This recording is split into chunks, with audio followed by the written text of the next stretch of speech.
Friends, I had a thought, something I haven't shared with you yet, and I think probably now, given everything that's going on in the country, would be a worthwhile moment to share it.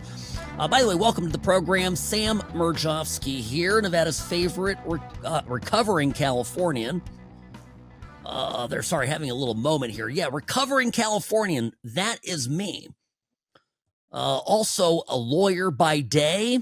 Very much enjoy my job, and then enjoy, of course, the couple hours that we share here on the program, Monday through Friday. So the thought I had, I've spoken a lot about why my parents came to the U.S. in terms of why they left communism. But I was having a conversation today with a friend, and I think there's a little more to the story that is instructive for our current situation in the U.S. as we here flirt at scale with institutionalizing socialism.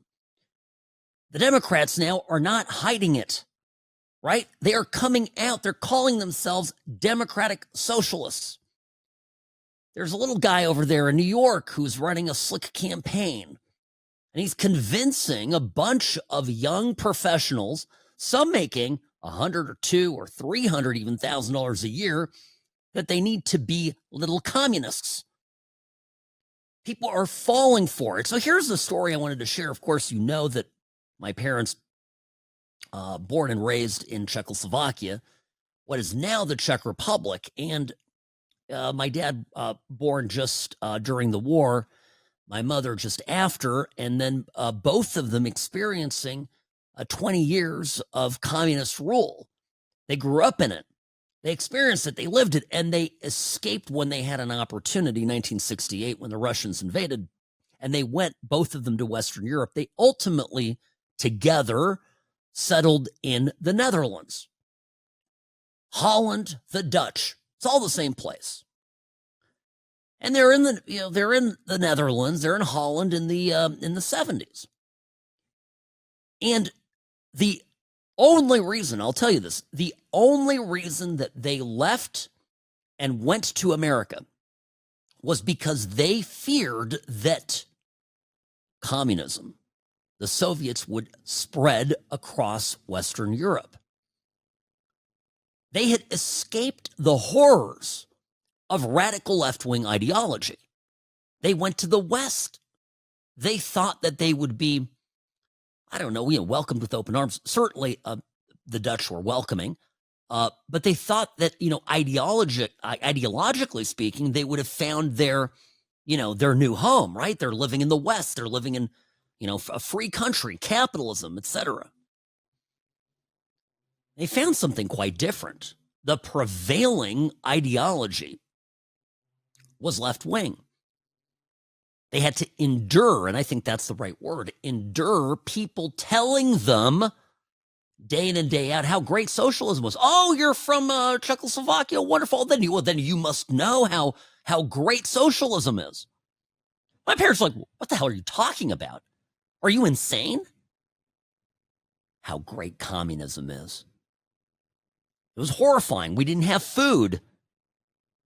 Oh, no, you must be mistaken. And quickly, my parents would get shunned by liberal Western Europeans when they found out that my parents weren't willing to make stuff up and lie about what they had experienced during their time living behind the Iron Curtain. Now, back to why my parents left. I think you understand a little bit where I'm going with this. My parents left because they feared that eventually the West that they grew up seeking would end, would cease. That politically, the cancer of socialism, of communism, would spread and irretrievably poison the Western world. And I would argue, by the way, that to some extent this has happened, and that my parents' fears have unfortunately come true, because Western Europe, I mentioned this a lot, is committing cultural suicide. I want to go down that road. So 1977, they packed their bags. And, speaking of immigration, my mom had a job offer from Shell. lucrative. My dad was a journalist, wrote for a paper there in Amsterdam, and their careers were on the upswing. They gave up economic lucre, okay? They gave up careers that were certainly paying better for what amounted to just my mom having a postdoc teaching assistant job at Northwestern University, right? So pack their bags and basically do the least economically viable thing for the sake of being free and going to America where they felt they would be safe from the horrors of socialism. Now, fast forward to 2025. Imagine how people like my parents are feeling. Feeling's not the word. What are they thinking when they watch the world go gaga for socialism, for Zohran Mamdani? Listening to this cretin, and don't tell me, Sam, why are you talking about New York again? Folks, I'm warning you, this guy is dangerous.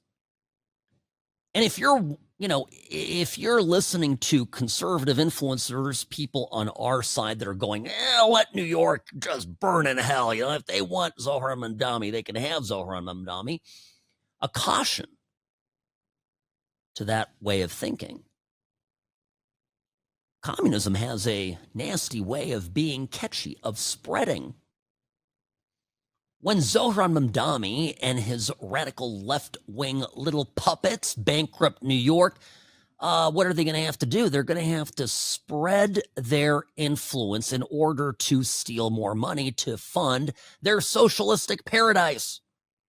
To quote the Iron Lady herself, the great Margaret Thatcher, communism ultimately goes belly up when they run out of other people's money, right? What is Zohran Mamdani going to do when all of a sudden the billionaires and the centimillionaires leave en masse? How many taxpayers in New York fund the budget? I remember in California, around the time that I left, I looked at this. It was a few thousand people in California that provided for something like 60% of the California state budget, just income tax numbers. A very small group of individuals were carrying most of the burden. Numbers are pretty shocking when you get into a percentage of like 20, 25% of the budget. It gets into like hundreds of people. So what's going to happen in New York when you and I as conservatives go, well, you know what? I live in Nevada. I live in Omaha. I live in, Idaho, Texas, Florida. Screw them. Let's just let New York go the way of the commies. Well, I know how free stuff works, right? There's no such thing as free stuff. Somebody's going to pay for it. And that somebody eventually is going to go, I'm not going to pay for it. Screw this. You all go F yourselves. I'm not going to pay for it. And so then they leave because you can just opt out of the city. The Republican in New Jersey is leading. You see this, by the way?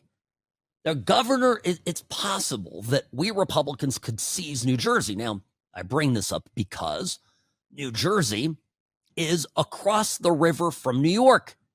You don't have to leave, you have to go far. It's not like moving from Orange County to Las Vegas. That's 270 miles. You can go literally 5 miles, 6 miles, and leave the state. You can opt out. How many people are going to opt out? And they won't go necessarily to New Jersey. They're going to go to Florida. They're going to go to Texas. They're going to go to places that respect you for being a contributor, for being an employer, for being someone who's bringing wealth into the jurisdiction. And the Mamdanis, whether it's in New York, whether it's at a state level like Gavin Newsom in California, they're going to want to take over the entire country to get at the money that they view as belonging to them. It's not your money. If you're a self-made guy or a gal and you have a business and you pay hundreds of thousands of dollars, millions of dollars in taxes every year, and you think, hey, I'm doing my part. I make money. I'm paying my taxes. That's not how the left views you. All of that money is theirs. And if you pay careful attention, you listen to them, they'll come for it. I'm not giving up New York. I got asked about that. I was on with Steve Gruber on Real America's Voice, and we come up with this Mamdani thing, and I said, well, I don't like people who say just give up New York. And Steve agrees with me, and so we had a moment about it. But folks, I'm telling you, the Democratic Party is going to a dangerous and dark place. On one hand, they're embracing communists, like flat out communists. And on the other hand, they are dipping into some dark levels of violent fantasies. When you combine socialist ideology with a lust for blood, for murder, you start talking about it openly, fantasizing about it, adding a little splash here and there of to your bloodlust with some little anti-Semitism and whatnot. Just wait. This is a toxic brew. I could destroy this country faster than you realize.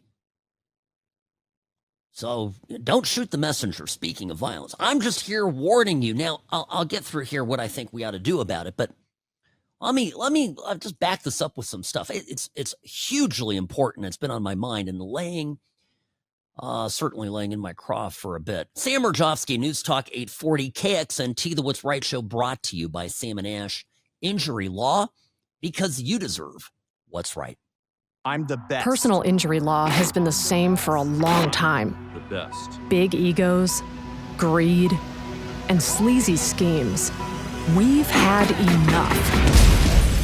Welcome to Sam and Ash, the new standard for personal injury law, where things are done the right way, because you deserve a team that delivers real support and results. When you have both, your whole world can change. Sam and Ash Injury Law, because you deserve what's right. Well, speaking of socialism and the New York city race, mayor's race, there was a cartoon posted by Larry Elder. I think he's the one who originally put this up on the on Twitter. Got some attention. I'll share this with you. Sam Mirejovsky, behind the What's Right microphone, Nevada's favorite recovering Californian. Happy to be here. Okay, so the cartoon that caused a kerfuffle overnight. I think it's by artist, I think might be Bronco. Comicallyincorrect.com. I want to give proper credit to the creator. And it has a tall building. It says New York City on it. Think of it like a rectangular, actually, a square, tall skyscraper. Nondescript. And it says New York City, and then there's a plane. The plane is headed for the building. A la 9/11. The plane emblazoned on the side of it has Mamdani and a hammer and sickle. Now, the internet, leftists across the country have erupted in disdain for this insensitive, political cartoon, saying that it's racist. It's racist. That's what they're saying about it. Now, well, there was, by the way, Pierce Morgan had on Harry Sisson, who's the boy wonder Democrat influencer who's massively insufferable. My opinion, okay? Just insufferable. He is very, Robbie, would we call him a femboy? Would he be, he's very effeminate. I'm not, not my type, not your type either, Robbie, right? I don't know. I need to ask some women in my life what they think of Harry Sisson. But regardless, he's one of these big paid media influencers, got paid a metric S-ton of money by Kamala Harris and Biden and the DNC to kind of get the youth vote out there. And he's manufactured. I think it's fake, right? So he goes on Pierce Morgan. This was yesterday, last night, and gets into it with Isabel Brown, who's a conservative gal, and over a cartoon where he had told in the past Harry Sisson had told Charlie Kirk to just put a Klan hood on. But in the middle of this, Sisson references this little cartoon that I'm sharing with you. So here's how it went. You can see he didn't do particularly well. Harry, you asked for specific examples of memes that are raising the political temperature to incite violence against right-wingers in this country. You yourself posted in June of last summer showing Charlie Kirk with a Ku Klux Klan hood photoshopped over him, calling him a racist and saying, Charlie, just put the hood on already. That video was later archived. That's not true. Oh, please tell us what I posted. I'd love to. What I posted was actually not of last summer. I don't even know where you got that from. It was from the New York City primary where Charlie Kirk likened Zohran Mamdani to the 9/11 terrorists. And I thought that there was a very racist and obviously unfair comparison. And so I told Charlie Kirk to put the hood on because there's nothing similar between Zohran Mamdani, a politician whom he might have disagreements with, and 9/11 terrorists. So I don't know where you got your information from, but that's just objectively false. Oh, according to a very basic Google search, Harry, in June of last year, you posted a video. I encourage people to do it. Charlie Kirk is out here preaching unity while pushing every racist trope in the book. Just put the Klan hood on, Charlie. It would be more honest. So that's the cartoon there. Likened Zohran Mamdani to a 9/11 terrorist. And this is, again, we've got a candidate for a high office. I know it's just a mayor's race, but it's the biggest city in the U.S., financial capital of the U.S. for the time being. Mamdani gets elected. That's not going to last long. So this is an important race. This is somebody who is gaining huge influence in the Democratic Party. This is someone, a lot of us think of Chuck Schumer as some kind of a political force. Chuck Schumer's history, right? It is now Zohran Mamdani. It's AOC. It's the Squad, right? These are the top Democrats. So the race matters. And our principal problem with it, yours and mine, is that these Democrats are avoiding the main question, which is we're shooting for socialism in America. And so what they want to do is talk about it's racism. You can't criticize them. You can't say. First of all, if you look at the cartoon, I'm just going to make the answer. It's not a Muslim plane that is flying into. It's not about race. It's not brown. It's not Indian. I don't know, whatever. Zohran Mamdani's parents are from different places. It's not. It's socialism. It's the political. They don't want to talk about it. The silver lining to that is I think Democrats nationally understand that socialism isn't a winner. But they're running on it in New York City, and they're winning on it in New York City, and they're going to be emboldened if, I predict when, Zohran Mamdani wins. Now, the other part of this is just as a side note, if you're going to sit there and go, oh, you're likened it to 9/11 terrorism, not so fast. A picture just resurfaced again this week of Mamdani posing with an imam, Siraj Wahhaj, called him a leader and a pillar of the Muslim community in Brooklyn and across the country. Wahhaj is an unindicted co-conspirator, so described, of the 1993 World Trade Center bombing. That was the one where a lot of radical terrorist Islamists decided they didn't do a good enough job and felt that, well, in 2001, the job got done. Prosecutors always believed he was involved, didn't have enough evidence to bring charges. Wahhaj, by the way, vehemently denied any involvement, but later defended the attackers and called the FBI and CIA the real terrorists. Just wonder what this guy's still doing in the country. But by all means, Mamdani posted a photo on Friday of it. This doesn't get dug up, like he's proud of it. This is very worrisome stuff. So, all right, again, and when you marry this open embracing of socialism, of terrorism, and adding to it the rise of violence, violent rhetoric, on the side of the Democrats, yeah, that's some concern. Sam Mirejovsky on the What's Right Media Network.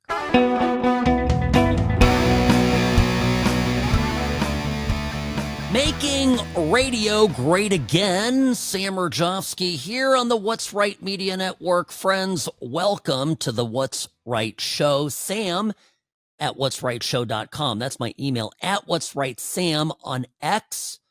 Find me there. Click to follow. Doesn't cost you a dime.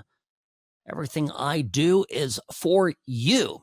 So just find me there. Okay. I also, by the way, have my email open up right here on the computer. And so if there is something that you want to ask me that is on topic, I will respond on air as I read these things, typically during the break. Okay. Now, well, the violence, I saw this, right? I saw this TMZ piece twice in a row, twice in 2 days. I'm mentioning some TMZ reporting, which I normally don't do. I don't go to TMZ. But listen, this caught my eye, and it, of course, got blown up by all the usual suspects.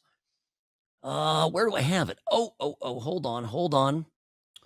It was about Charlie Kirk.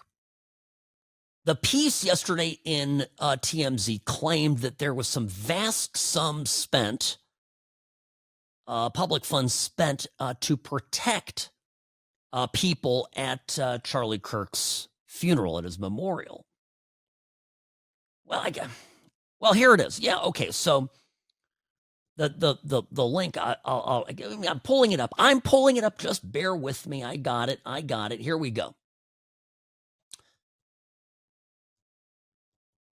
Charlie Kirk's, this is TMZ yesterday. Memorial cost taxpayers a pretty penny to keep safe because we've learned the United States Secret Service paid an event company millions to secure the perimeter.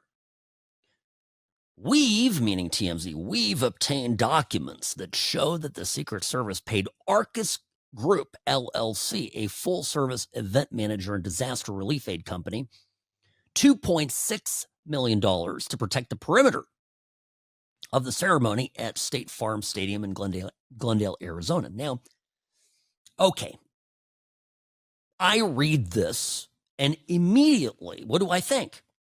Immediately, I think, well, okay, wait, so what does the left want from us?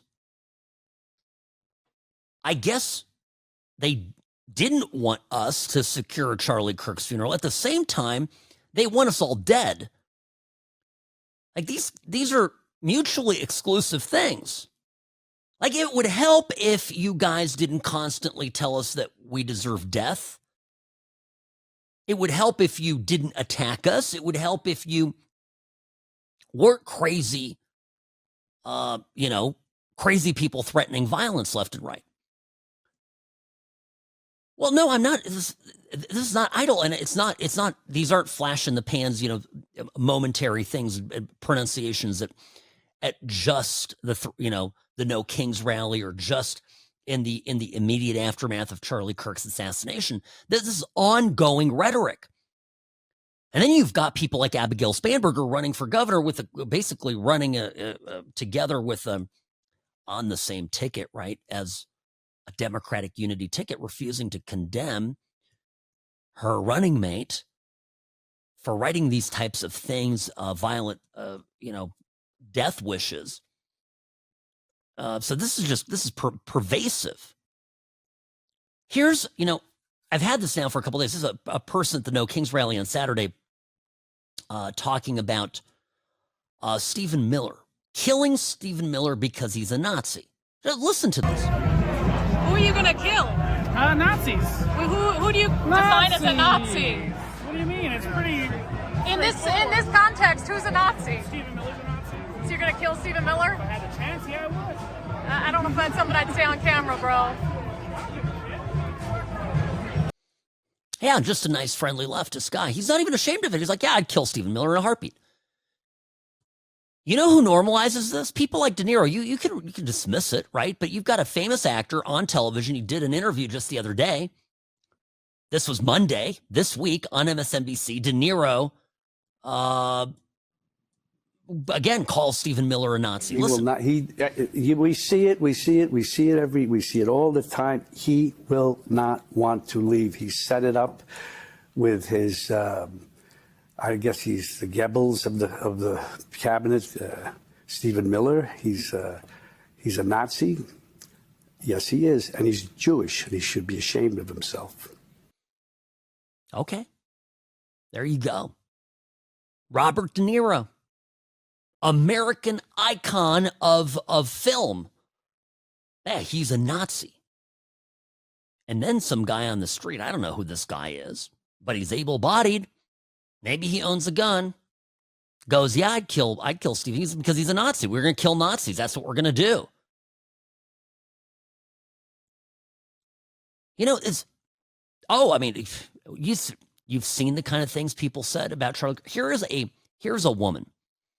This was also at the No Kings protest. This woman, I'll be honest, she looks normal. This could be a neighbor. This could be a family friend. This could be a family member. I mean, this lady looks completely normal. And, but listen to how dark, how quickly and how dark the conversation gets. We might even need to be a little bit meaner because the Republicans don't mind being mean. And by mean, what do you mean? Do you mean protesting? Do you mean... Maybe we have to, stop being so nice. Because you seem like a pretty nice lady. I'm a pretty nice lady, but I can be pretty mean, too. Okay, and I have to ask this because people on the other side are going to say that they feel like the Democrat Party has been mean. Recently, with Charlie Kirk being assassinated, He's a piece of garbage. Of course we were mean. I am so tired of people saying, oh, but, it's a terrible thing. No, Hitler is dead. I'm glad Hitler's dead. Evil people have no place in my world. He was a hateful human being. It was disgusting, the things that he said and did. I don't have time for that. I'm sorry. I have to point my energy in other directions. Wow.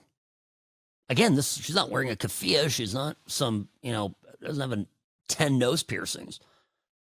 It's a normal lady. Looks to be about, 65, 70. What did I tell you? The very beginning when all this was brewing, even before Charlie was murdered.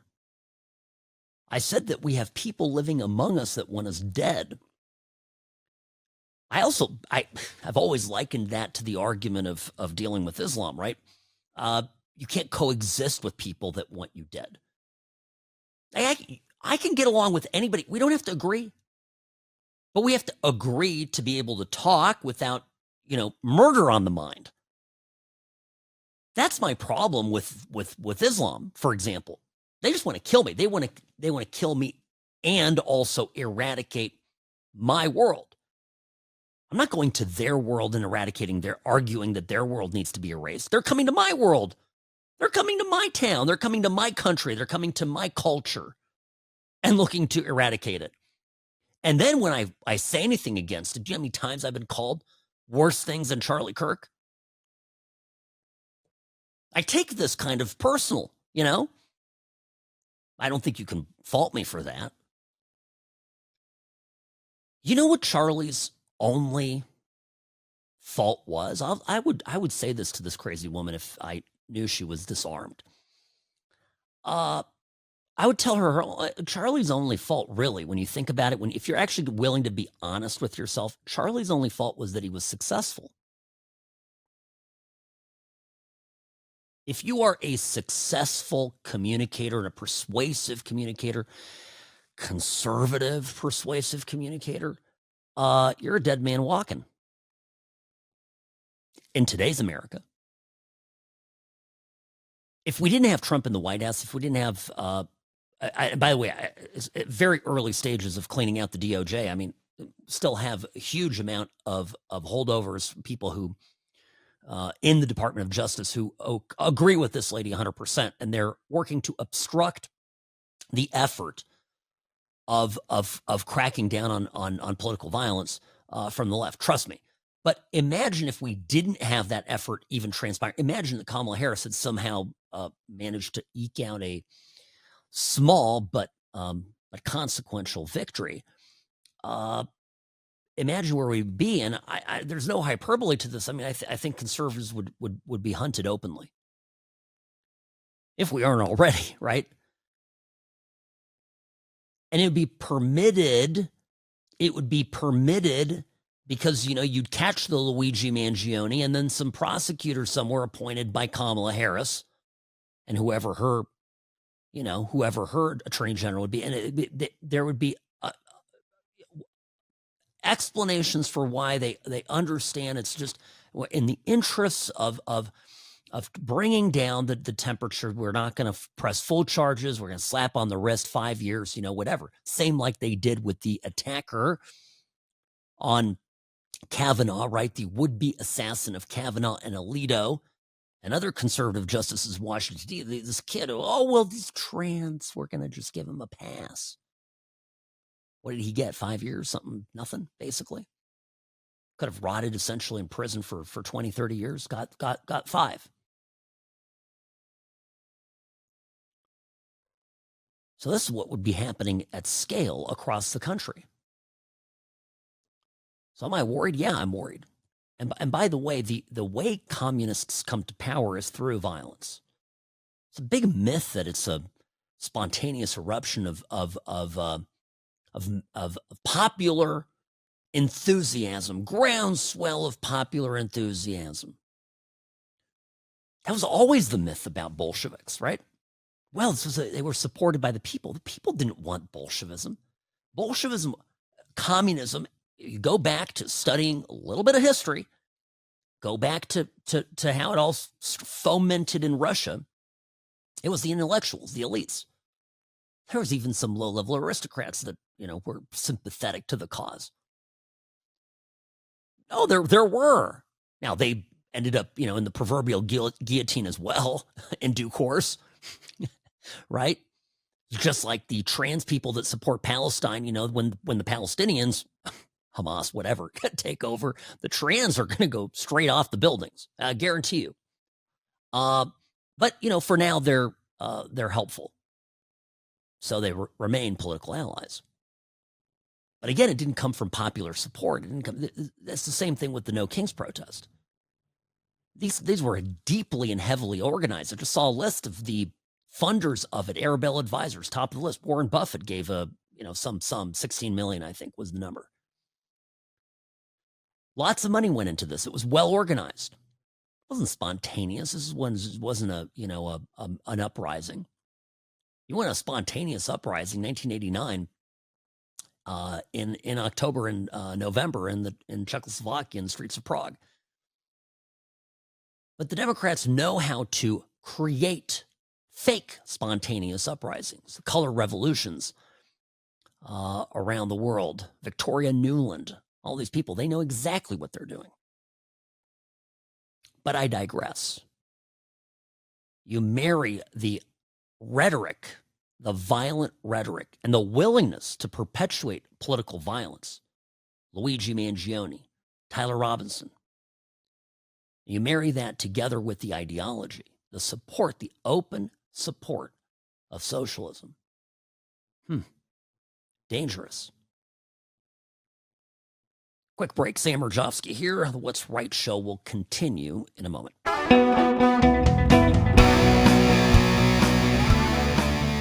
I had a friend call me yesterday, got into an accident, terrible accident out in California, just absolutely horrendous, unlicensed, probably illegal immigrant, drunk. I think his DUI, BAC level there for the DUI he was arrested for was 1 point, it was big. It was huge. I don't have the exact number. Anyway. Smashes into him and his wife, my friend and his wife, and just demolishes their car, sends them to the hospital. And all of a sudden, you got questions, right? So he calls me up, Sam, what do I do? I said, well, first of all, let's go through it. I'm going to turn you over to the Sam and Ash team. They will help you through this every step of the way. And they'll get started right away. We'll start working on the case this afternoon. Sure enough, they're on board. They're getting taken care of. We're taking care of the hospital bills, organizing everything in the file. They don't have to do anything, just get better. When the stress of an accident, of an injury, is already a lot, the extra work of dealing with the insurance company and dealing with the unknown, particularly with some of these challenges like an unlicensed driver, illegal driver, DUI driver, how does that work? Or you potentially have to file a claim against your insurance. And what do you want? You want to make sure your rates don't go up, and you want to make sure they're fair with you. No, if you don't get the right lawyer, that may not work out. So we're getting that taken care of, and this is precisely the Sam and Ash difference. Sam and Ash injury law done right, so that you get better, and your path to get better can begin today. 702-820-1234. Offices in Nevada and California, because you deserve what's right. Sam Mirejovsky here for the What's Right show, reporting for duty. All right. I was mentioning just before the break what would have happened had Kamala Harris won the election. Let me tell you what didn't happen. That. You're probably thinking, Sam, well, that's an obvious statement. The more I think about what's going on, and we're going to talk next hour, obviously the government shutdown, there's some developments there. And more broadly, this push against ICE. Every time you see the left push against ICE, it's because they understand that the Democrats' efforts to permanently take over the country are failing. This is the good news. This is silver lining. I am convinced that with 4 years of the Biden administration, I'm not going to say Joe Biden being president because that did not happen, but the Biden administration, whoever the hell was running it, 4 years where the border was flung wide open with the express purpose of pouring as many illegal immigrants into the country, giving them odious amounts of welfare, right? Just obscene. The money that they gave them made them dependent from go. Instantly loyal subjects to the Democratic Party. What else did we have over the last 4 years? Crackdown on Republicans, going after Republican groups, going after investigating TP USA, right? Charlie Kirk. I mean, anyone who was successful on the Republican side was treated as a terrorist. Going after Trump, the leader of the Republican Party. When we talk about the win in 2024, you know what we don't say enough? I almost feel like we're missing the balls. Can I say that? The big balls. We are missing, I don't know, the confidence to say, not only did we win, but considering the amount of fraud that we know that happened in 2020, and I guarantee you they doubled down on in 2024 with all those extra people they loaded into the country and the census stuff, the monkeying with the census, all of it. The USAID money that was flowing, the taxpayer dollars that were being used to prop up Democrats. When you consider what Trump was up against, what was the real victory? What did the real electoral map look like? I'm going to tell you, that electoral map was a lot more red in reality than what was officially stated. The win, in other words, was far bigger than what we even realized or what we were told. And don't get me wrong, taking the win, right? I'm not here to say I'm not crying over it, but it's an important conversation to have because there's more to the win. I think there's more heft to it. It brings me to the case of ICE. We'll get to this a little bit in the next hour because it's that important. The reason the Democrats are screaming about ICE is because, getting as many of these bad actors that were let into the country, particularly in the last 4 years, out, reversing the flow, we're taking away the Democrats' power base. We're dismantling it in real time. And when you hear them scream and spit and get angry and veins bulging in their necks, all you need to know is Trump's right over the target. This isn't born of some compassion. This isn't a humanitarian thing. Oh, I can't believe they're rounding up these people, because they never talk about how bad these people are. Never talk about the raid that just happened in New York and the rap sheets of some of these people. No. They wrap themselves, Democrats wrap themselves in this humanitarian cloak. We're so good. We're so great. And then we find out really it's all about their raw political power. Sam Mirejovsky back in just a moment. Don't go anywhere. The What's Right show brought to you by Sam and Ash Injury Law. We'll have another hour up next.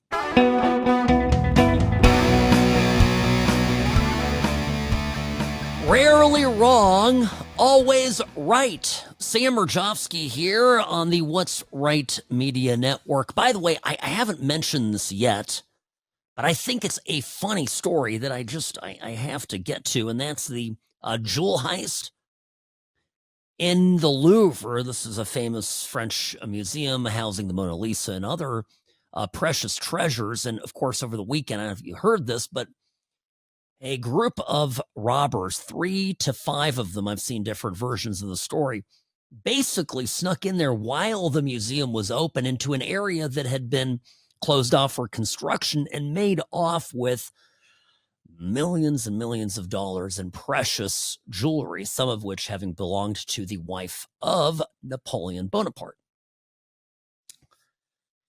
Well, I mean, first of all, embarrassing, no? Second, one of the tiaras, this priceless tiara, they actually dropped it on their way out and left it. So it's like broken on the ground. So I don't know how, wickedly smart, these operators were. They took a scissor lift. Okay, listen to this. You know that scissor, the kind of little podium you get on and use it for construction?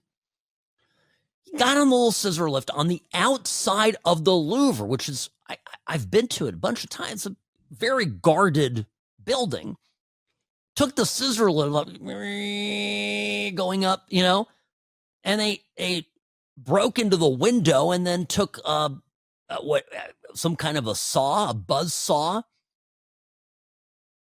to crack open the display case.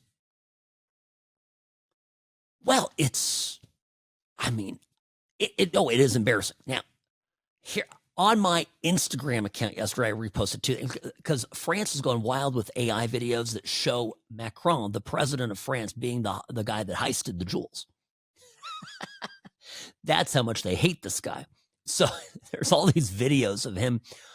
There's one video that the French are putting out there of Macron wearing all the jewels, right? As he's on TV denying, basically saying that they're going to go after whoever did this and throw the book at them. And then there's another video of him sneaking in and actually, taking it out as if it was on a video camera, security camera, showing him doing it. I mean, you do understand these you can't sell this anywhere. Like, you hear about or watch in TV movies about, stealing known famous artwork, jewelry. Very difficult to sell that.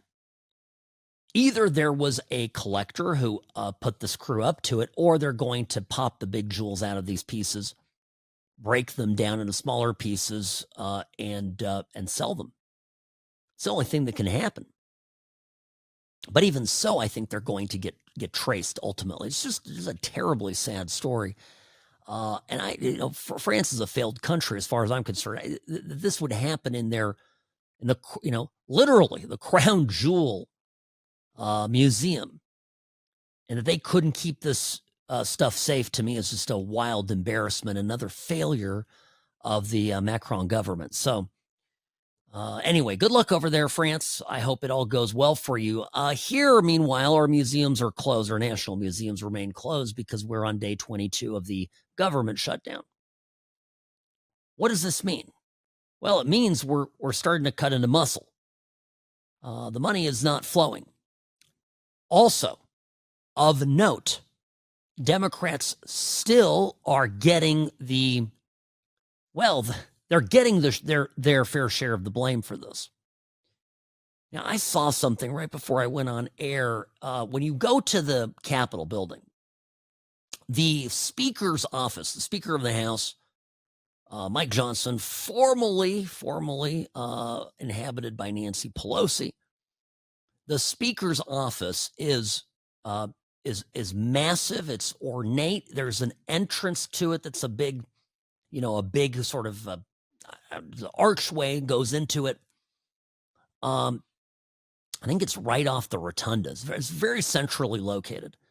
I have been inside the office, folks, so I can speak on this with some authority. Now, inside the room, then there's a big conference room, a dining room, and various offices, including, of course, the Speaker's office, which is massive. Now, right in the entry in the portico today, the Speaker's office set up a TV. And I kind of had to look at it. I go, what the hell is this about? They set up a TV and they're playing a clip on loop. I just want to tell you how savage this is. And Robbie, I love that you and I was ready. I was demanding that you give me this clip today. And voila, you already had it loaded before I even got to it. So this is when we start to think alike. It's very scary.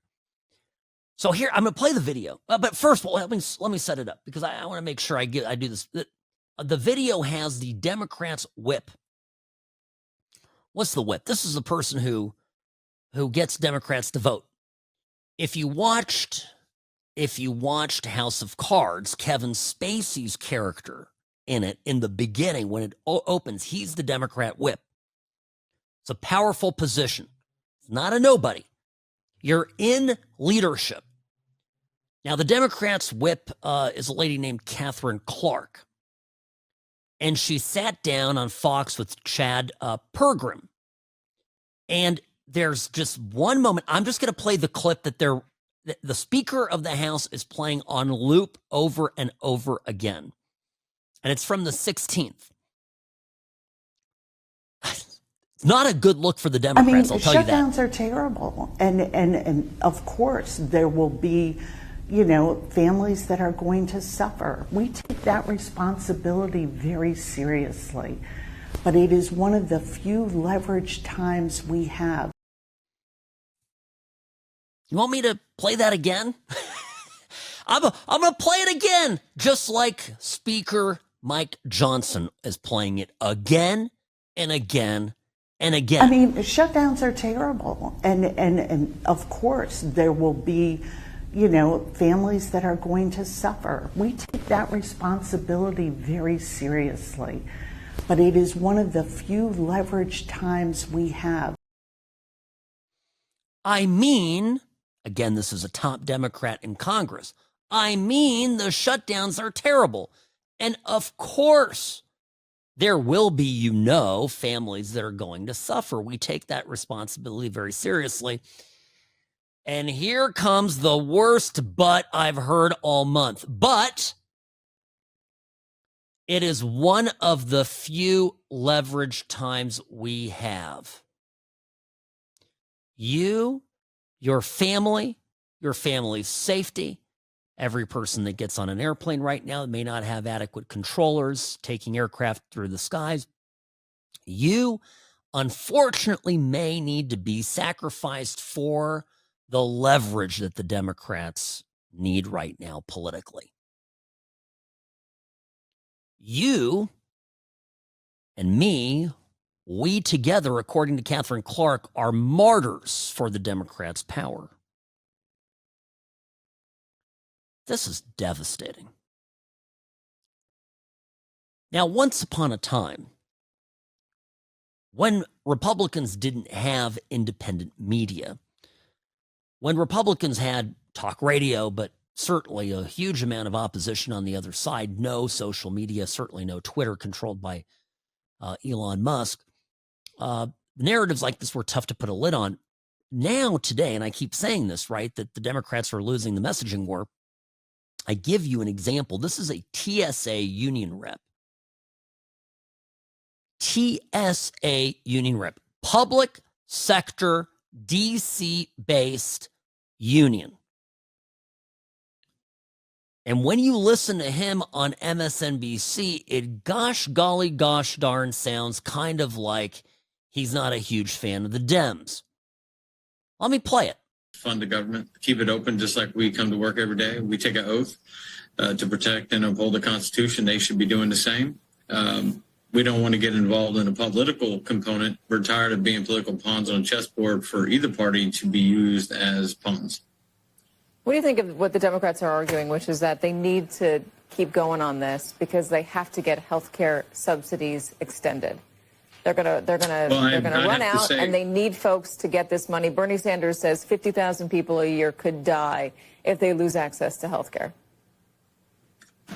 Yeah, well, that's for political negotiators to negotiate, and for them to negotiate, I think they've made their point. So it's time for them to return to the bargaining table, address these issues. But passing a continuing resolution is the opinion of the union, and allow folks to address these issues as they should. This partisanship doesn't work out well for the frontline federal workforce across the country. Literally, a major public sector union, an organization that undoubtedly some years in the past would be in the back pocket of the Democratic Party, coming out in favor of the continuing resolution, in other words, of Mike Johnson and congressional Republicans and Senate Republicans as well, and the 3 to 4 Democrats that have voted for it on the Senate side, and telling the Democrats, okay, you've made your point. We get it. Enough is enough. Get back, reopen the government. That's the position of the TSA union. Holy heck. We're in a different era, folks. Mark my words. The Salmon Ash team, they wanted me to have the best care. They had my interests at heart. I have an enormous amount of gratitude. I cannot say enough thank you.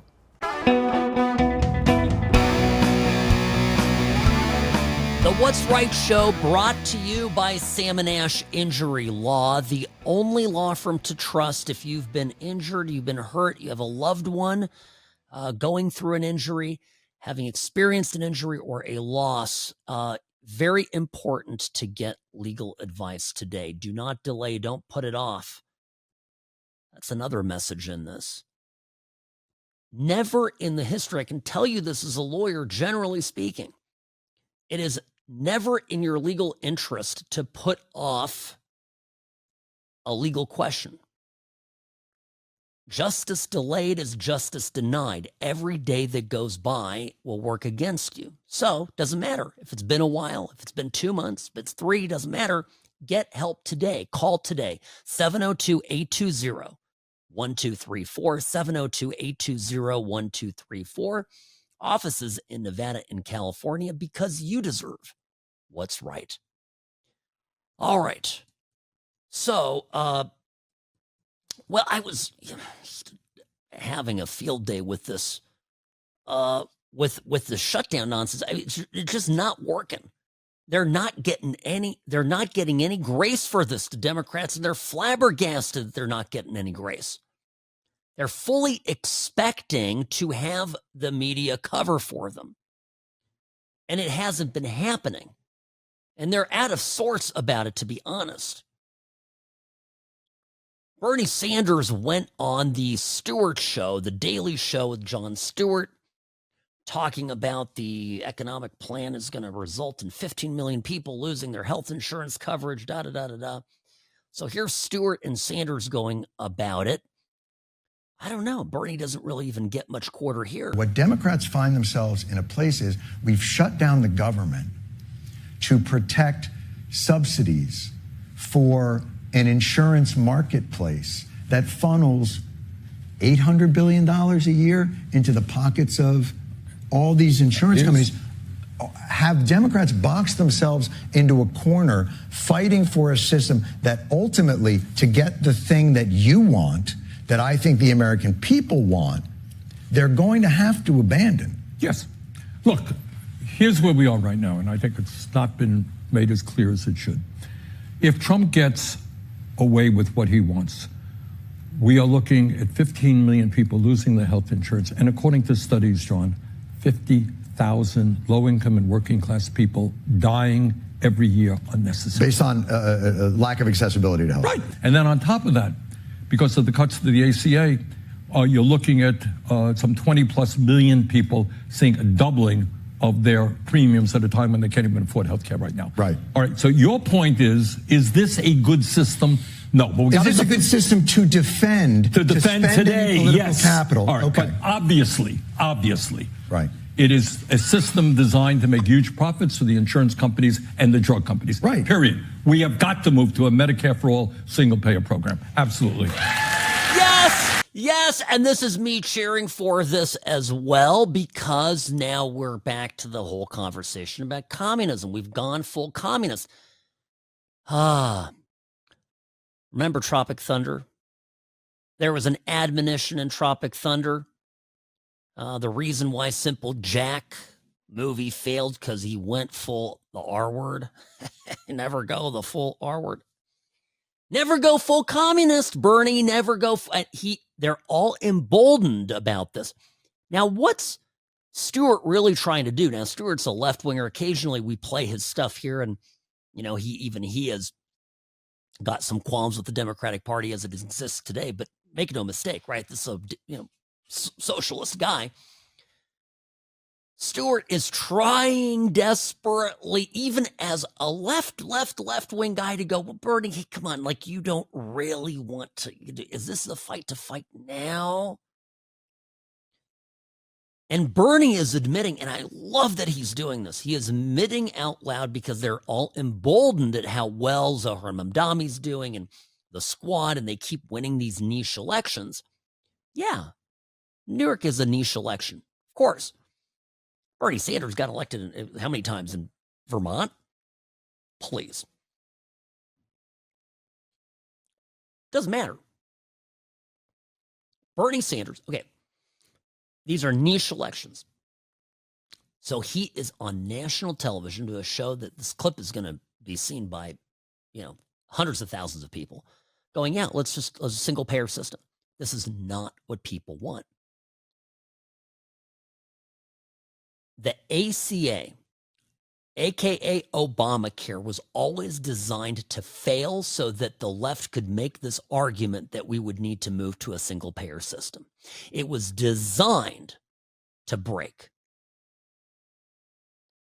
We are there now.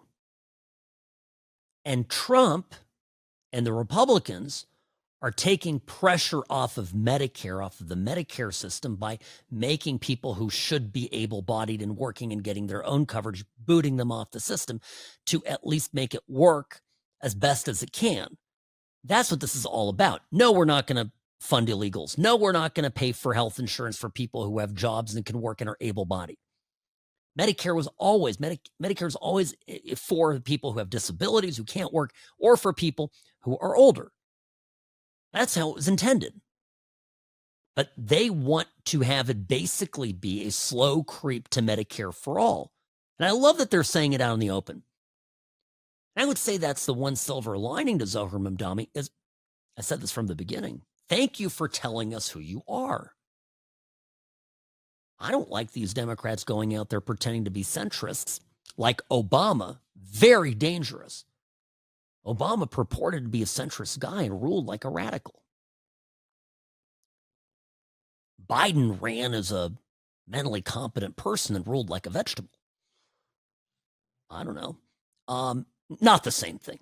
But I'm making a big funny, but I'm making a point, which is that Biden also was presented to us by his campaign. I'm not even going to say he did it, was presented to us as this middle of the road Democrat, is going to return back to civility and kind of even the craziness of the Trump years. Remember all that, the adults in the room, right? And then people who came in around him were radicals and useless. They were absolutely useless. Good golly, they were terrible. So at least the Mamdani people are coming out saying who they are and what they are. Now, the person who's pretending to be a centrist here is the Spanberger lady. Spanberger lady in Virginia. This race, we're watching it closely. Of course, Jay Jones there tanking in the polls after fantasizing about killing a top Republican's young children. You know the story. Well, anyway, the Spanberger's in the race, in the mix. Apparently, poll numbers kind of looking pretty good for her, which is interesting. So a lot of people have some theories on why she's not doing better. One of the ideas is because she's a woman. Oh, wait till I play this. Be right back, folks.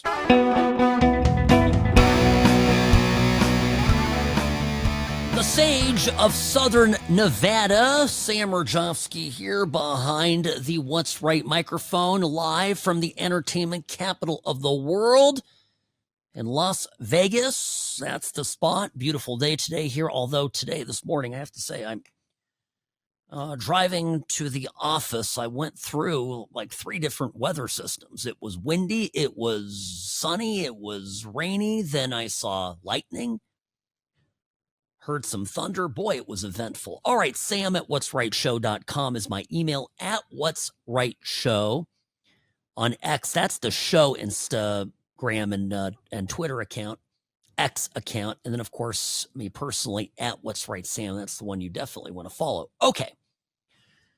You know, sometimes the media leftists outdo themselves, like spectacularly.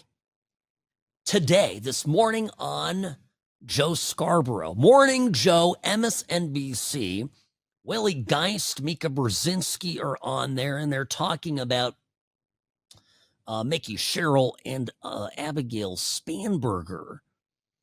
And they're going, these candidates aren't doing that great. Now, my theory on why the candidates aren't doing as well as the left would like is that they're not likable. But here's the conversation. Geist and Brzezinski talk about why this is happening, and they come to a conclusion about why Abigail Spanberger isn't doing as well as she should be doing in the polls. Wait till you hear this. Yeah, Sherrill did have a few missteps in her campaign, but she still has, as you say, about a 5 or 6 point lead per polling. Spanberger's lead in Virginia a little bigger than that, but both still competitive races here heading into the last couple of weeks. But to Mika, to Molly's point, I mean, this is something that a lot of Democrats are grappling with right now. Is they've nominated women 2 of the last 3 elections for the presidency, lost both. There are some who say, well, we can't do that again. The stakes are too high. But of course, that does fall into the same misogynistic trap. Other countries have no problem electing women. What? Does somebody want to tell Mika Brzezinski that Abigail Spanberger is running against a woman? Anybody? 1, 2, 3, testing. Anybody home? Like, Winston Earl Sears is a woman, I think. By the way, you see the stuff that the left is calling Winston Sears. You hear the stuff, the racial stuff. Go back, go back to what did they tell her? Not even her country of origin. I think she came here as a child from Jamaica, I believe is her background. They called her horrible racial things, slurs, basically. A guy, a Democrat, got caught on video doing it, and really not a word from the Democratic Party. Not a word. I don't know. I'm just throwing that out there too. It's almost like if you're on the right, your identity doesn't matter at all, which is good, right? That's good. I don't really want to care about whether a candidate is male or female or whether they're a particular racial phenotype, right? I don't care. I want the best candidate, the most qualified person, the person that aligns with my way of thinking, who's going to govern wisely, prudently. I don't know. I'm going to look at that. So, but the left always brings up race, always brings up gender. But then when you've got a Republican, a woman of color running as a Republican, and they don't care at all. You think they show her any grace? This is, by the way, why we Republicans should not fall into the denouncing the emails trap. When the first batch of Republican emails came out, Politico ran a piece, what was that, a week and a half ago? I said, look, this is great. We've come out, we've condemned it. Okay, doing it. These people got tossed out. That's how you handle it. Democrats can't do that with Jay Jones. Now, I also said, and I was very clear about this, these are some young Republicans. I get some of these guys are in their 30s, so they're not kids, are saying racial stuff and Hitler, and the Jews, stuff that I don't have to say this. Obviously, I find personally abhorrent. I also know the lady they were speaking of, a young lady, phenomenally capable, talented lady. I won't name her, but she is a Jewish Republican and works right now for Harvey Dillon and the DOJ. And so I know who they were targeting, so it kind of, on a personal level, messed up, right? But it doesn't compare with Jay Jones going out there, who's running for office, chief law enforcement officer of the state of Virginia, going, I'm going to kill me some Republican fascist kids. Like, objectively speaking, those are not the same. Just my thought, okay? But backing away from that, we can't fall into the trap as Republicans to get all wound up about immediately getting browbeat into denouncing our own people. Because there's another rash of texts that came out, some people texting some stuff that was not nice. And I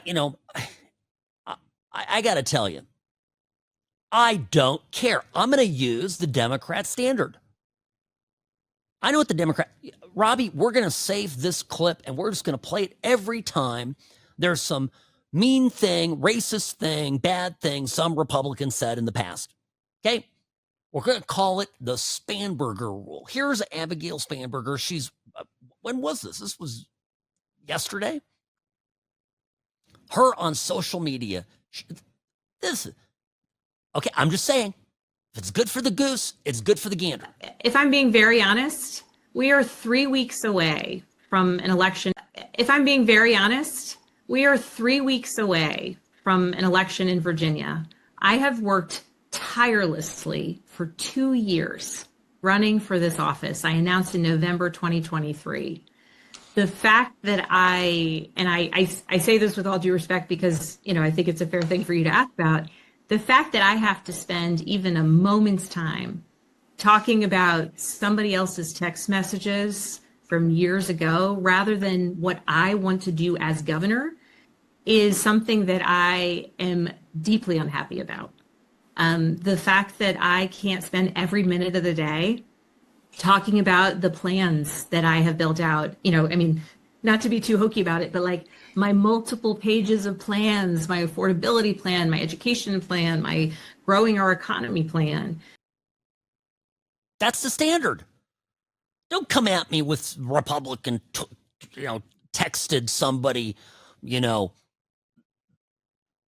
F word for a gay person. I could care less. It doesn't matter. We got a country to fix. Last time I checked, Republicans are in the White House, in the Senate, in Congress. We're busy tearing down half the White House. We got stuff to do. Don't bother me with some texts somebody sent somebody somewhere in the past. Kiss my money. I mean, it's basically what Abigail Spanberger said. Don't look at me like that, Robbie. I'm just saying, that's the rule. Okay.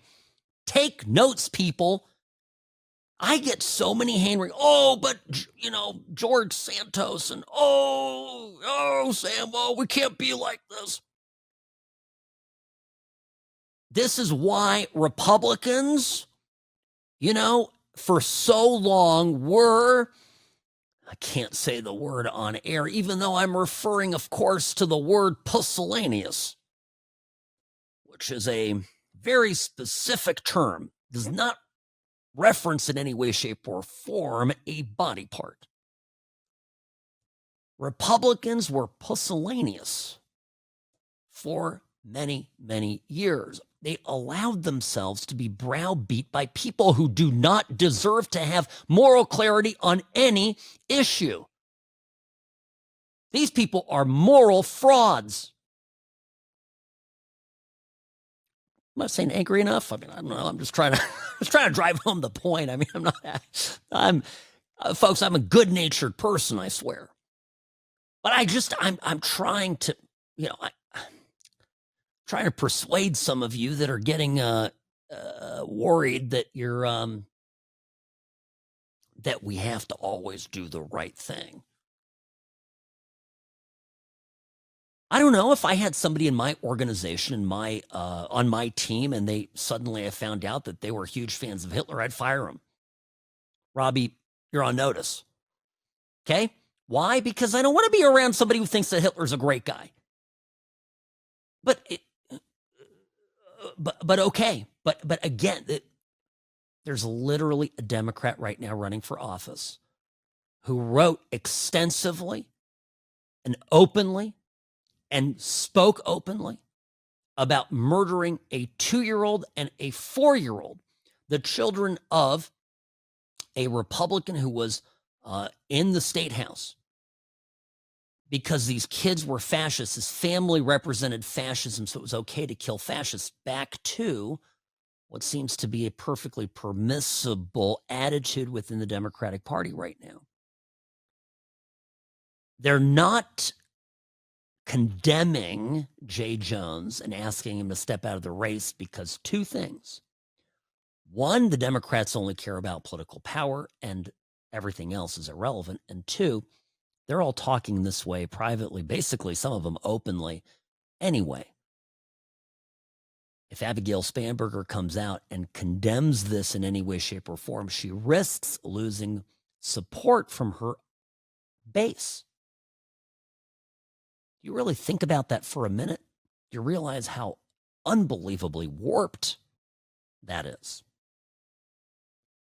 All right, when we come back, I'll tell you, this ICE stuff, this law enforcement stuff, this fight against law enforcement all fits into the puzzle.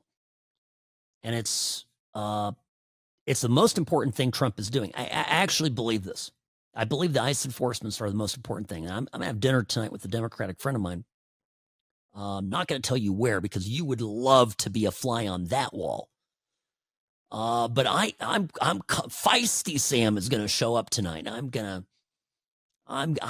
ready to talk politics with him. I really am, Robbie. It's going to be fun. I'll tell you all about it later.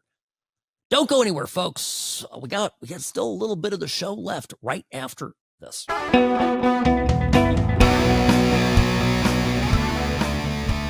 You're going to hear it over and over again. The Democrats are complaining loudly, vocally, great fervor. Why are the Trump Nazis entering into neighborhoods with armed tank-like vehicles to effect essentially minor law enforcement operations, aka ICE raids? Sam Mirejovsky, News Talk 840 KXNT. This is a kind of typical reaction that you would get from a group of Democrats. This is in New York.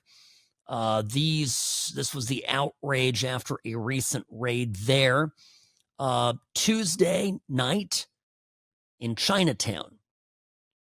Listen to these nice people and get a gist of what they're complaining about. There is no excuse for sending military-style vehicles and a national law enforcement response for street vendors. This wasn't about public safety. This was about targeting communities. None of this is about public safety. It is about fear and chaos.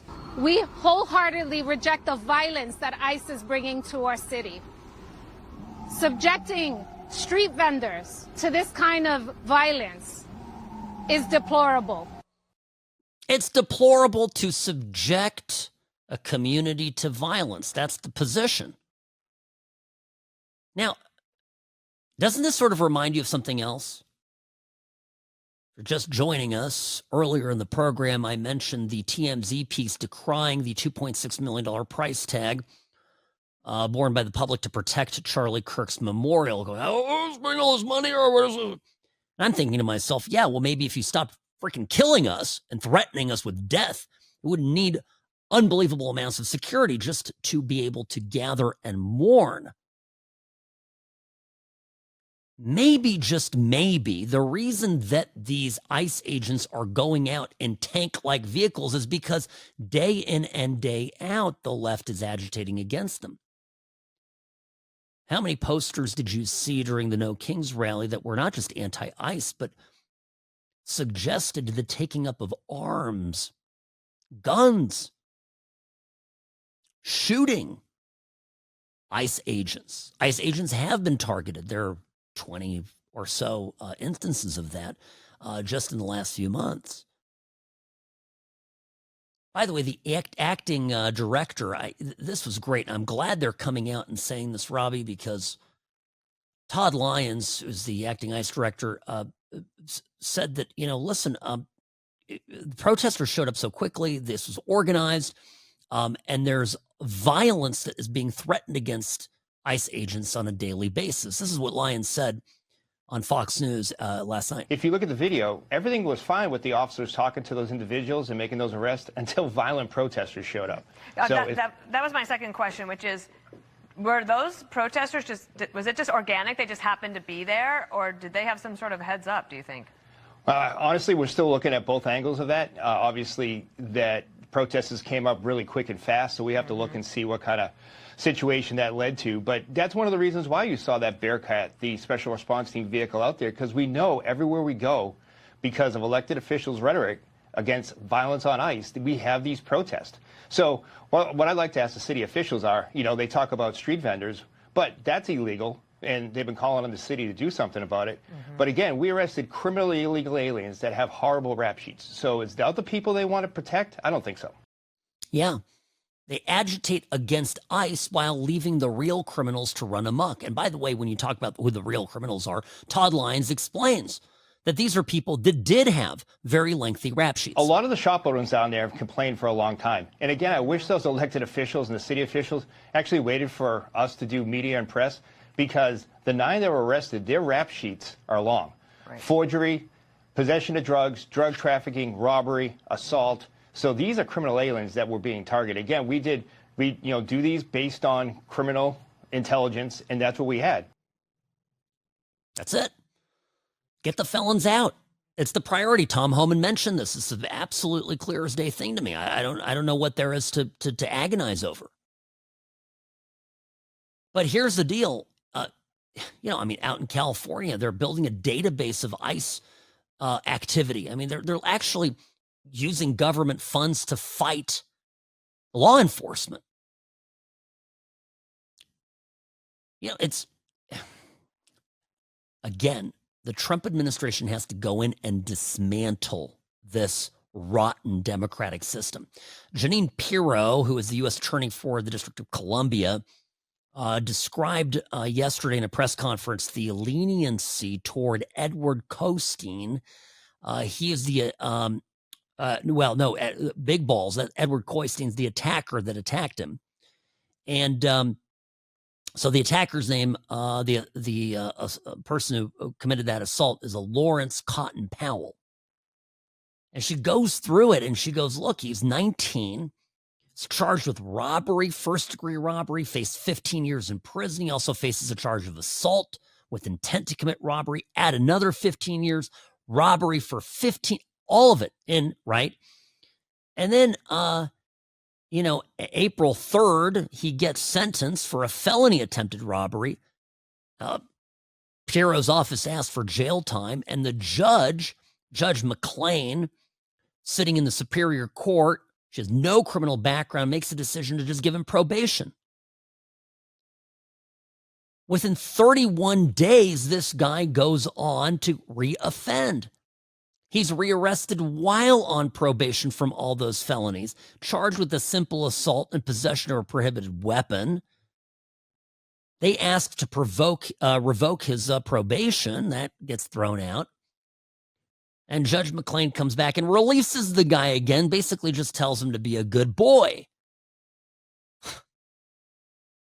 And then what happened on July 24th, well, Jeanine Pirro just starts to lay this out. You can hear the frustration in her voice. On July 24th, he is sentenced to one of the 2 misdemeanors that he's charged with.